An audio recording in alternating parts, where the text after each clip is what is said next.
Do you know what I find really awesome and amazing is that I can do a video here. I can come here. All I need to do is prepare intellectually, mentally.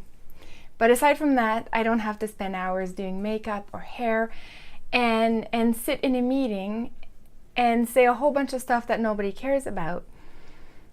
All pointless. That's what I used to do. I used to work in the corporate world, financial industry, and I met some really amazing people when I was there, but some of the times we would sit in meetings and holy cow, we would talk about everybody's dog and who's doing what and all this chit chat and things that just don't matter. And you would be amazed at the amount of useless meetings that people have in the financial industry, and it goes on, and at the end of it, you leave the meeting and you go, well, we really don't have any, we're not better off than when we came in here. There's no solution. We haven't really talked about anything.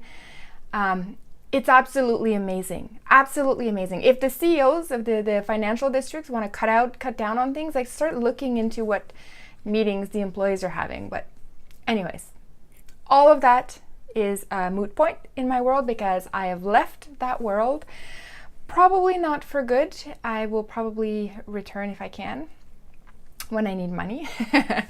Because what happened is I did quit that so I can spend more time with my kids, and I'm also taking the opportunity to do these videos. So anyways, this is awesome because I can come on here, I can talk to you, I can be in my informal wear, like this beautiful, very cheap t-shirt that I bought.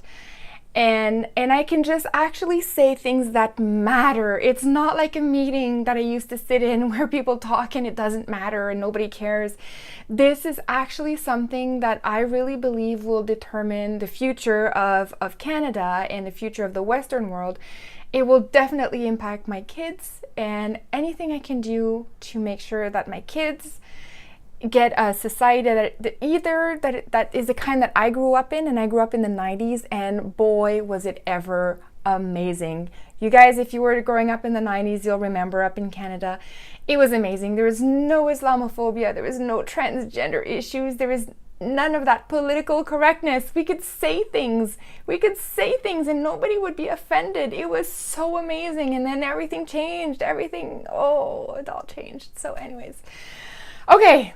God, I'm three minutes into this video and I haven't even started talking about the subject. But anyways, today I just wanted to really quickly dive into this whole Edmonton Mall thing. So for anybody who didn't know, I'm going to give you a quick recap here. The mall, Edmonton Mall, has a big wave pool, And in April 2017, there was a guy who went there and he molested 6 girls. And what the Crown ended up doing is giving 2 counts on each girl, so 12 counts that the man was charged with in this case. Now, the verdict came out this week, and it was a dismissed case because the judge felt there was not, the evidence they had didn't conclusively say that the man that was in custody was the man who did the attacks. So there was too many little things that happened along the way that during the trial that made it so that the judge said, I can't say definitively that this is the man, and because I can't be absolutely sure, I don't want to punish somebody who I'm not completely sure did this, and therefore we will dismiss the charges against him. So I'm going to put a link to the articles. There's a whole bunch of them. If you just Google it, the Edmonton Mall molestation, there's a whole bunch. But I want to have faith in our judicial system, so I'm very hesitant in this specific case to say this is a Sharia creep or this is something that happened and the Islamic world is winning in Canada. Like, this one is one of the ones that I can't say for sure, therefore I won't. And also because I'm not a lawyer, I don't understand all these terms that they've gone through for the trial. But anyways, the one thing I do want to say, and I took a few notes, so forgive me if I refer back to my notes here, but I want to bring this issue up because we are having issues with migrants. So many migrants are coming in from Islamic countries, and let me tell you about Islamic law and how a lot of people who are coming from Islamic countries are raised. They are raised very differently than we are in the West, and it's quite a shock for them when they come here and they realize that women and men are equal and that we are all equal under the law, and it's not Sharia law. It's a bit of a shock for them. So I'm not blaming the migrants. In this case, I would put the blame on the Canadian government and all Western government who fails to uphold the law of the state. So in this case, in Islamic countries, under Sharia, which is Islamic law, it is permissible, therefore halal, for a man to grope a woman that is not covered by a hijab. Hijab is the head covering. There's the niqab, which is the face covering. It is permissible for them to grope, molest, rape a woman that is not covered. So when you have this kind of idea in your head and you move to a Western country, and you see beautiful young girls, and you see them in bikinis at a pool, and you have this knowledge in your head that Allah, your God, has said it's okay to grope. Your prophet has said it's okay to grope. And therefore you grope, you may not understand why it's not okay. And you may understand that Westerners think it's not okay, but you think, but it's okay because my God said it was okay. This is the problem we're facing. This is the issue we're facing. So even if in this specific case of the Edmonton Mall molestation, there could have been evidence that was inadmissible or evidence that led the judge to say that the girls were not accurately able to determine that was in fact the attacker.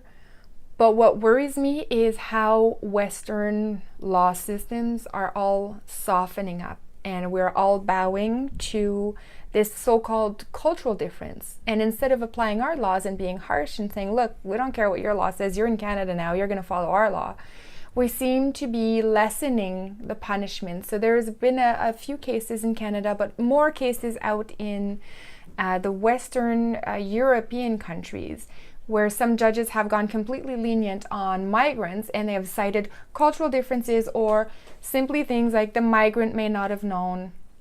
And that makes it so that the sentences are lesser or non-existent, where the cases are dismissed. And in those cases, what happens, if it was a citizen who had committed the same crime, they would probably get a jail sentence. So this is very alarming. And the whole point of my video today is just to say, I really want us to fight for the Canadian legal system to prevail. As broken as it is, it's still better than Sharia law. Oh, hi Jamie. Can I have this? What is this? Yes, you can have that. Do you want to say hi to people? Hi. All right, sweetie. Can you go down the stairs without spilling this? Oh yeah, for sure. This is how I do it. Perfect. Good job, sweetie. I'll be down in a sec, okay? All right, guys. That was Iron Spider-Man.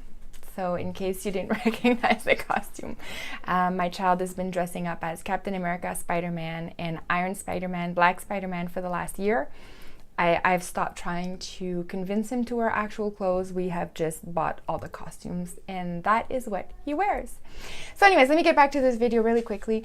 I'm concerned about this because how do we tell the migrants that this is unacceptable? This is a situation where we need to really look at how many people we are letting in and what kind of background they're bringing in, because it's at the point where we are jeopardizing our Canadian population, the ones that are here, and even the migrants who have come, so immigrants that came 20, 25 years ago, specifically fleeing Sharia, and now are watching us bring in these people en masse that have the potential to do this. Not all migrants, no. Not all immigrants, no. I understand that. But there is a serious trend that we have to pay attention to and just start questioning, right? And I think if we can ask the Canadian government, it's not too much to ask them to just shut the borders, right? Shut the borders for a while, or have very specific criteria and some kind of a program that makes migrants or anybody that comes to Canada understand that this is a Western country and we uphold our laws, and female, male, both equal. And you can't just go around groping women who are not covered, because this is not an Islamic country and you can't require women to be covered. But I just wanted to let you guys know, under Islamic law, if a woman is not covered by a veil, she's fair game. And this is why there's so many migrants in Europe who are raping all these local European girls, specifically for that reason. They are taught that it's fair game. If you don't have to take my word on that, that's fine. You don't have to take my word. I understand that. You're more than welcome to go read the Quran, and you'll see it's in there. It's in there, the commands of Allah to Muslim people. So there you go, guys.